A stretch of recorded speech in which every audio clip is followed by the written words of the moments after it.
할렐루야. 주님의 은혜가 오늘도 여러분 삶 가운데 가득하시기를 주의 이름으로 축원을 드립니다. 자, 우리가 이미 잘 알고 있는 내용들이 마태복음과 복음서에 있는 내용들이 쭉 정리가 좀 되어가고 있습니다. 이미 예수님은 이 공생의 2년차, 이제 3년차로 이제 막 들어가셔야 되는데, 충분히 예수님이 제자들을 가르쳤다. 아니, 충분히 다 가르쳤다가 아니라 이제 데리고 다니면서, 함께 다니면서 충분히 이제 가르치고 있는 상황입니다. 그래서 예수님의 공생의 2년차는 분명히 우리가 알아야 되는 것이 산상수훈이나 12 제자를 불러서 세우시는 일들이거든요. 이건 본격적인 일을 준비하는 겁니다. 예수님이 공생의 3년차 지나고 이제 풀로 만 3년 차에 예루살렘에 한번 이제 다시 올라가셔서 거기서 십자가에 달려 돌아가시는데 자신의 죽음을 준비하시는 의미도 있지만 죽음 이후에 생명과 복음을 전하는 일을 위해서 제자들과 또 하나님 나라의 복음을 전하고 가르치는 일에 상당히 집중하셨다라는 것을 우리가 알 수 있습니다. 그래서 주님은 지금 초집중 상태입니다. 제자들과 함께하는 무리들을 진정한 복음으로 가르치는 일에 초집중 상태입니다. 근데 문제는 뭐냐면 주님은 초집중을 하는데 따라다니는 이 무리들은 집중을 하지 못하고 있다는 게 문제입니다. 그러니까 얘기를 해도 못 알아먹는 겁니다. 그러니까 그저 예수님 따라다니는 게 이유가 뭐냐? 그러니까 너 왜 예수를 왜 믿어? 그게 오늘날도 마찬가지죠. 그때나 지금이나 똑같은 겁니다. 제 예수를 왜 믿습니까? 예수 믿으면 복 받고 예수 믿으면 잘 되는 거 아닙니까? 새빨간 거짓말에 속고 또 속아가지고 남을 또 속여가지고서 예수를 믿게 하고 제가 지금 심히 걱정이에요. 그렇게 예수를 믿게 했던 이들이나 그런 식으로 복음을 전했던 이들이 나중에는 어떤 평가를 받게 될지 참 걱정이긴 걱정이에요. 문제는요. 예수님을 믿고 따르는데도 배가 고프더라는 거예요. 오늘 같은 경우는요. 주님의 제자들이 주님을 직접 따르던 그들이 풍랑을 만난다는 거예요. 이건 말이 안 되는 거 아닙니까? 이런 거 겪으면 안 되는 거죠. 이런 예수를 어떻게 소개를 해줍니까? 근데 예수 따르다 보면 배가 고플 수도 있어. 예수를 따르다 보면 풍랑을 만날 수도 있어. 그래도 한번 믿어볼 거야? 아니면 이런 식으로 복음 전하는 게 쉽겠습니까? 야, 예수 믿으면 떡이 생기고 밥이 생기고 하는 것마다 잘 될 거야. 이게 쉽겠습니까? 그렇죠. 뒤에 이어오는 후자의 이야기가 쉽죠. 왜냐? 세상은 그걸 원하고 있으니까요. 근데 오늘도 제자들이 큰 풍랑을 만나면서 어려운 일을 겪게 됩니다. 우리가 오늘 물 위를 걸으신 예수님의 이 이적 사건과 함께 마태복음은 앞선 13절부터 이미 언급된 5,000명을 먹이신 오병이어의 기적 두 개가 이렇게 같이 연결이 되어서 설명이 되어야 됩니다. 자, 그러니까 이건 뭘 이야기하려고 하는 거냐면 예수님이 어떤 분이냐 이걸 좀 이해하기 위해서 이해시키려고 기록이 된 거지 자신들이 이걸 가지고 뭘 챙기려고 지금 적어놓은 게 아닙니다. 이걸 가지고선 뭘 노려라 이렇게 이야기하는 게 아니라는 거죠. 예수님이 어떤 분이냐 왜 이런 일이 생긴 거냐 또 그걸 그렇게 하신 이유는 뭘까? 오늘 본문 마태복음 그 안에는 이어서 오병이어의 기적 물 위를 걸으신 사건 이렇게 이어서 연달아서 기록을 해놓고 있는데 저 뒤에 요한복음 6장 15절이라든지 마가복음 6장 52절이라든지 본문 내용들을 잠깐만 살펴봐도 지금 오병이어로 5,000명을 먹인 사건 이후로 지금 바로 이루어진 사건이거든요. 그러니까 무슨 얘기냐 하면 주님이 지금 다급하게 제자들에게 빨리 배를 타고 지금 오병이어의 기적이 있었던 이 광야 건너편입니다. 건너편은 배를 타고 호수를 건너가야 됩니다. 빨리 글로 건너가라는 거예요. 왜 그런가 봤더니만 마태복음에는 나와 있질 않습니다.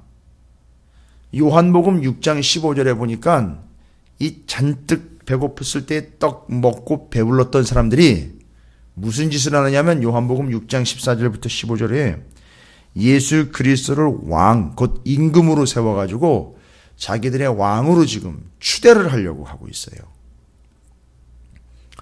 당연하지요. 이렇게 배고플 때마다 먹여주는 존재라면 이 사람이 우리의 왕이 된다면 우리는 평생 굶지 않겠구나.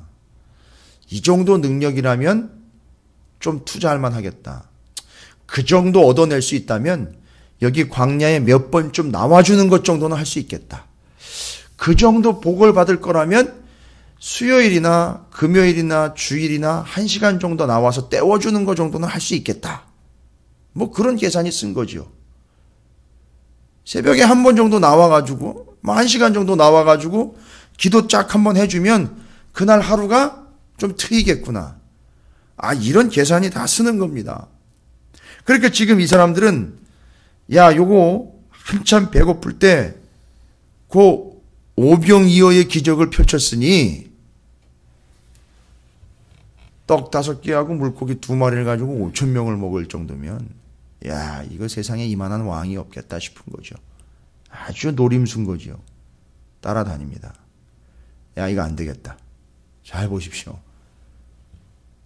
그런 믿음이 있더라도요. 주님을 그냥 따라다니면 되잖아요. 그냥 끝까지 붙어 있으면 굶어 죽지는 않을 거 아닙니까? 그런 믿음이더라도. 근데 어떻게 하죠? 붙잡아 앉혀놓으려고 해요. 딴 데 가지 말고 우리 앞에서 우리를 다스려 달라라고 상당히 우리에게 뭔가 자신들의 겸손을 챙겨서 당신이 임금 되시면 우리가 그냥 따라가겠습니다 했는데 그게 아니죠. 본심은. 딴 데 가지 말고 우리 임금짓 하면서 우리만 먹여달라는 얘기 아닙니까? 예수를 그렇게 지금 붙박이로 마치 장롱처럼 우리의 왕으로 탁 세워놓고 우리가 배고플 때마다 밥이나 좀 내놓으셔. 이렇게 돼버린 겁니다. 딴 데 가지 말고. 예수님이 이걸 모를 리 없죠. 그러니까 이런 말도 안 되는 이런 정황들이 지금 발생이 되니까 주님이 제자들을 빨리 불러서 야, 여기는 지금 우리가 머물 상황이 아니다. 이게 여기 계속 있다가는 정말 우리 왕질해야 된다. 그러니까 빨리 챙겨가지고 건너가라. 근데 오늘 본문에 보면은요, 22절에 예수께서 즉시 제자들을 재촉하사 자기가 무리를 보내는 동안에 배를 타고 앞서 건너편으로 가게 하여. 이 무리들이요. 이 임금 만들려고 하는 이 무리를 빨리 흩어보낼 동안에 너희는 빨리 짐 싸가지고 저 건너편으로 건너가려는. 근데 표현이요. 그냥 우리 한글로는 재촉했다라는 말로 나와 있는데 이 재촉이라는 말이요. 헬라어로는 어떤 의미냐면 억지로 보냈다는 얘기예요. 억지로. 뭘 얘기하는 걸까요? 제자들은 그런 모습을 보면서 야, 요거 잘만 하면 사람들 부지기수로 모아가지고 세력을 만들 수 있겠구나. 이런 생각들도 할 수 있는 거거든요. 제자들도 보면. 야, 예수님이 한 건 하셨다. 요걸 이용을 해서 교회 한번 크게 지을 수 있지 않을까? 야, 요거 한번 큰 거 터졌으니까 요걸 써먹어서 큰 무리로 큰 집단 한번 만들 수 있지 않을까? 기록은 안 돼 있지만 뭐 그런 마음들 없잖아 또 있었을 것 같아요. 그리고 계속 여기 있다가는 어쨌든 그 무리가 요구하는 걸 따라가게 되고 거기에 물들 수밖에 없으니까 예수님은 가기 싫은데 정말 죽기보다도 싫은 그런 개념은 아니에요. 정말 힘든 거예요. 지금 시간이 언제냐면은요. 이게 풍랑 만났다라고 그랬는데 풍랑 만난 시간이 밤 4경쯤이래요. 왜냐면 4경이면 시간이 언제냐면 새벽 3시에서 6시 사이예요. 아무리 일찍 떠나가지고선 노를 젓고 한참 갔다 그래도 적어도 12시 이후로 갔다는 얘기인데 그 깜깜한 밤에요. 그 깜깜한 밤에. 그것도 그냥 육지로 보낸 게 아니라 바다 한가운데로 보냈단 말이에요. 여러분 이 본문을 너무 이렇게 쉽게 그냥 넘어가실 일이 아니에요. 재촉했다. 맞아요. 억지로 가라고 그런 거예요. 힘든 거예요. 가기 싫은 거예요. 아니 그 깜깜한 밤에 그 어두운 바닷속으로 어떻게 간다고 배에다가 그 무리들을 실어가지고 빨리 가라는 거예요. 주님이. 아니 주님이 제정신인 건가? 그리고 유대인들에게는요. 이 바다라는 게 어떤 의미가 있느냐 하면 악한 영들의 거주지다라는 믿음이 있었어요. 그 당시에 바다. 요한계시록 보면 바다에서 용이 나오고 악한 영들이 나오는 거에 대해서 이야기할 때 그 개념들이 있기 때문에 유대인들은 생각해 보십시오. 깜깜한 밤인데 육지도 아니고 바다인데 거긴 또 악한 영들이 거주지라는 믿음도 있는데 아니 글로 주님이 내모시는 거 아닙니까? 정황상으로 보면 내모시는 거예요. 그러니까 싫은 거죠.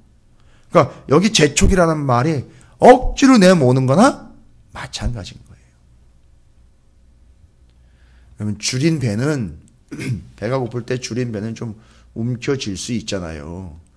근데 이놈의 무서운 바다는 움켜쥘 수가 없거든요. 내몰리는 거예요. 조금 더 심각하게 얘기를 하면 주님이 내모신 거예요.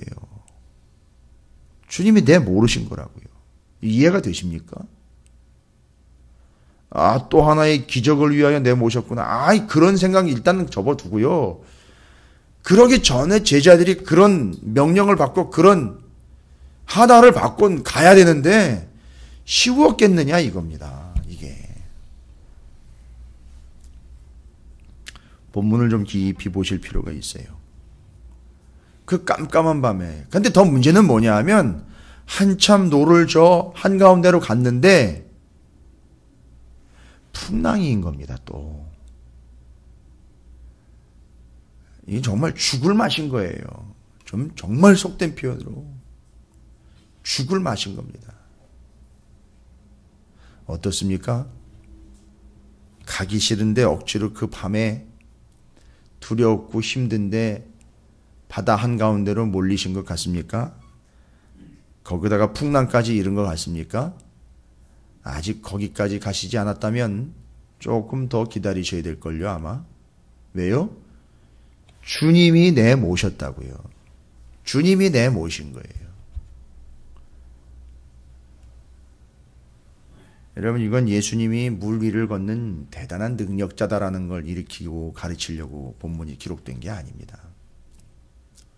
앞에 생명의 떡으로 내려오신 분, 그것 이어서 그 깜깜한 바다로 내몰았던 예수 그리스도를 어떤 분인지로 우리가 정확하게 이제 정리해야 될 타임이 된 거예요.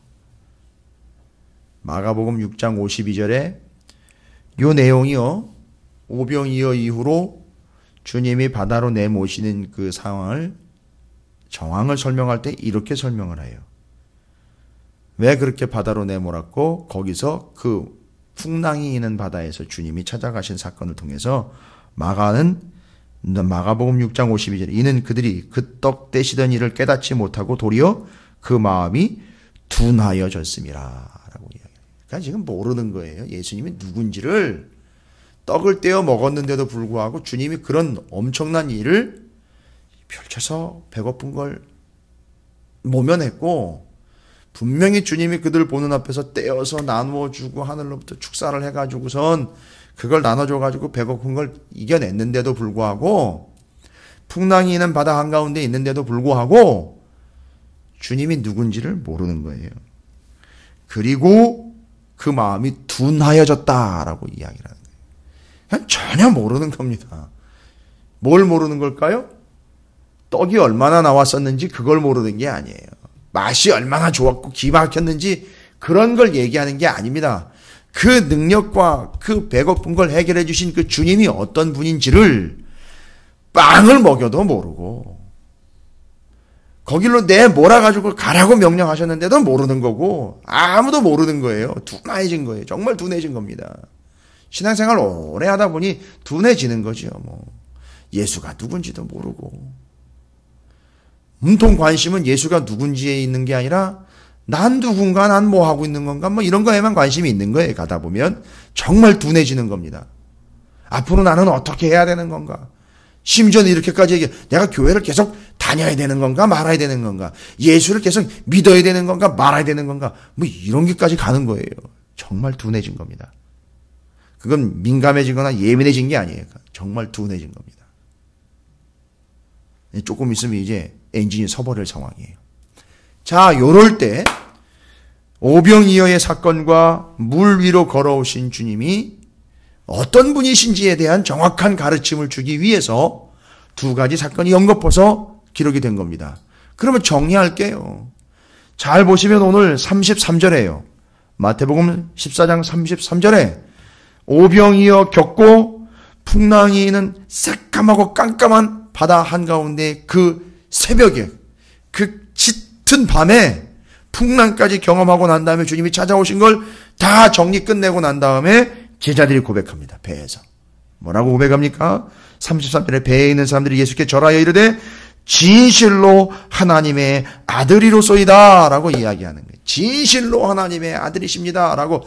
정말 주님이시군요. 이젠 주님이십니다.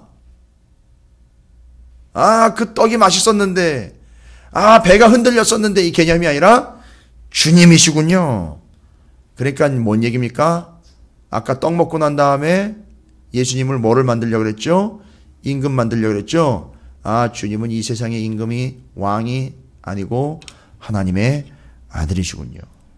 그 다음에요.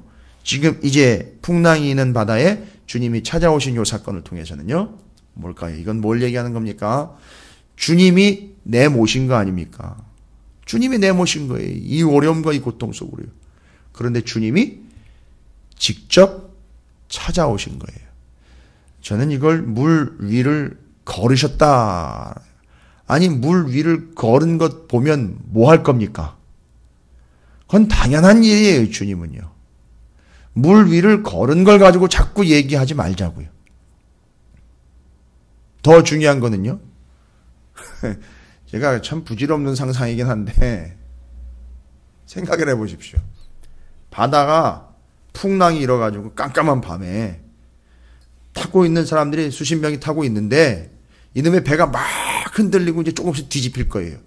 그런데 주님은요. 그 배 주위를요. 마라톤을 하고 계셔요. 물 위에서. 그 뭔 상관입니까 그게. 물 위를 걸으신 주님을 이야기하려면 주님이 물 위를 그냥 막 뛰어다니셔요. 막 뛰어다니십니다. 뭐는 상관없이요. 아, 배는 뒤집혀가지고 그 안에 있는 사람들은 다 죽어나가 자빠지는 상황인데 주님은 그냥 물 위를 막 뛰어다니신다고요. 점프도 하시고요. 마라톤을 하셔요. 물 위에서 막. 여러분 뭔 상관입니까? 그렇게 되면. 그럼 죽어가면서도 그렇게 이야기할까요? 야, 주님은 물 위를 걷는 주님이시구나. 대단한 주님이시구나. 그러나 우리는 빠져 죽는구나. 뭐 이게 다가 아닙니까? 여러분 물 위를 걷는 주님에게 초점을 맞추시면 안 돼요. 물 위를 걸어서 배로 찾아오셨다는 거예요. 배고픈 배를 위하여 내려오신 거예요. 풍랑이는 바다에 빠져 죽을 그 연약한 심령을 위하여 찾아가신 거예요. 여러분 이걸 봐야 되는 겁니다. 배는 흔들리는데 상관없이 주님이 물 위를 막 걷고 계시는 걸로 끝났다면 그건 우리한테는 상관없는 일이죠. 아니 믿어봐야 소용없는 거 아닙니까? 그런 예수님은. 구원이 임하질 않는데요. 자, 신앙생활 이렇게 하면 안 된다는 걸 얘기하는 거죠. 그러면서 주님이 찾아오셨습니다. 그리고 그들이 고백하는 거예요. 정말 주님이 맞구나. 이제 떡 먹었던 거, 빵 먹었던 거, 좀 전까지 막 흔들려가지고 막 죽을 지경에 있었던 거, 그런 것 중요한 게 아니라 거기서 주님이 오신 거예요. 잘 보십시오. 배고픈 건 내적인 문제예요. 풍랑이 일어가지고 거기 빠져 죽을 것 같은 건 외적인 문제예요. 내적인 것, 외적인 것 상관없이 내적인 배고픔을 위하여 주님이 생명의 떡으로 내려오신 거예요. 만나 얘기 드렸죠. 외적인 문제를 위해서, 이 문제에서 고통당하고 있는 그들을 위해서 주님이 찾아오신 겁니다. 여러분 이건 절대 죽을 때까지 잊으시면 안 돼요. 내려오신 분이고요. 찾아오신 분이에요. 그걸 집중을 해야지 떡이 얼마나 남았대더라. 거기서 주님이 물 위를 막 걸어 다니셨대더라. 이런 거 집중하다가는 나랑 상관없는 주님 돼버리는 겁니다. 그러나 배고픈 사람에게 내려오신 떡, 풍랑이 있는 바다에 빠져 죽을 위기에 있는 그에게 찾아오신 주님, 이게 정리가 되지 않으면 신앙생활 백날 해봐야 소용없는 거죠. 내려오시고 찾아오신 주님. 그러니까 왜 주님이 제자들을 그 어둡고 깜깜한 바다로 싫은데도 강제로 내밀었는지 이해가 되십니까? 내밀어놓고 내가 가겠다는 거예요. 거기서 풍랑이 있는데 죽기보다도 싫죠. 내가 왜 그런 걸 당해야 됩니까? 내가 왜 이런 고통을 당해야 됩니까? 라고 풍랑이 막 일고 있고 깜깜하고 무섭고 두렵는데, 그런데 알고 봤더니 몰아놓으시고 내밀고 한가운데 갔을 때, 다 어두워졌을 때 글로 찾아오신 거예요. 여러분, 이게 이해되는 수준이 아니라 정말 말씀을 전하는 자의 입장으로서 믿어지시기를 주님의 이름으로 축원을 드립니다. 베드로가 또 한마디 거들잖아요. 또 뭔가 좀 깨달은 것 같아요. 주님, 나보고 거기로 오라고 좀 얘기해. 갈 필요 없어요. 뭐하러 가요, 거기를. 뭐하러 자기가 거길 갑니까? 주님이 오실 텐데. 굳이 그렇게 나댈 필요가 없어요. 풍랑이 있는데 그냥 거기 기다리고 있으면 주님 오신단 말이에요. 그래서 주님하고 같이 그냥 거기를 뭐 이렇게 뛰어다닐 그런 요양입니까? 그것도 아니잖아요. 빠지게 돼 있어요. 사람은 빠지게 돼 있다고요. 주님은 당연히 안 빠지는 게 당연한 거고요. 목적이 그게 아니었잖아요. 무리를 걷게 하려고 하는 게 목적이 아니잖아요. 주님이. 주님 우리를 찾아오신 거예요. 풍랑이 일고 뒤집혀질 것 같은 거기에 찾아오신 거 아닙니까? 아예 싫은데도 재촉해가지고선 강제로 밀어 넣으신 거 아닙니까? 왜요? 거기 내가 가겠다는 거 아닙니까? 그렇게 내가 찾아가겠다. 그걸 믿으면 됩니다. 기가 막힌 게 배의 오름에 32절에요.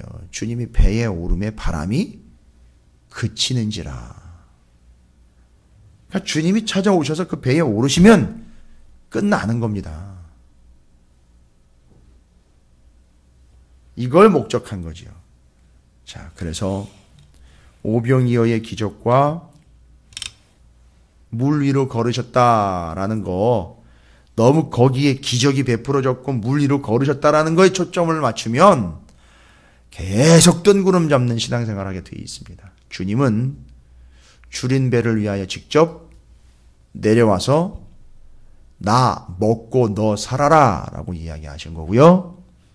흔들리는 배로 들어오셔서 찾아오셔서 함께 오르셔서 그치게 하신 분이라는 사실이에요. 그래서 내려오시고 찾아오신 분이라는 사실. 그러니까 이 사람들은요, 지금 배에 타고 있었던 사람들은요, 내려오신 주님 먹은 사람들이고 찾아오신 주님 영접한 사람들이에요.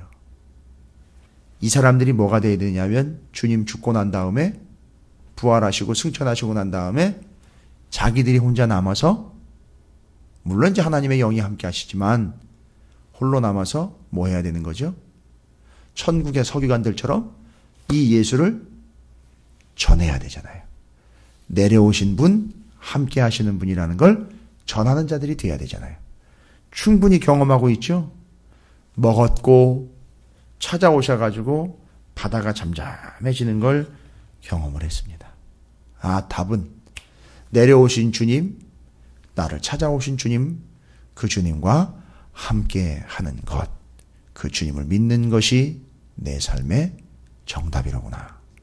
그래서 주님은요, 이제 요약하자면 내적, 외적 우리의 모든 문제 상황에서 그걸 해결해 주시는 분이 아니라 바로 우리와 함께 하심으로써 그 모든 것 가운데에서 주님이 어떤 분인지를 깨닫게 해주시는 그런 믿음의 대상이라는 사실을 잊지 마시기를 주님의 이름으로 축원을 드립니다. 그래서 오늘 본문이요, 두 개의 사건을 통해서 두 가지 절대 잊지 말라고 정의합니다. 내려오신 주님, 찾아오신 주님, 그리고 그 주님이 지금 우리와 함께 하신다라는 사실입니다. 여러분, 이 사실 때문에 행복하시기를 주님의 이름으로 축원을 드립니다. 혹시 어두움 가운데, 흔들림 가운데, 혹여라도 풍랑 가운데 있다면 주님이 찾아오셔야 되고요, 찾아오실 겁니다. 그런 삶이 되시고 그런 기대와 믿음이 있기를 주의 이름으로 축원을 드립니다.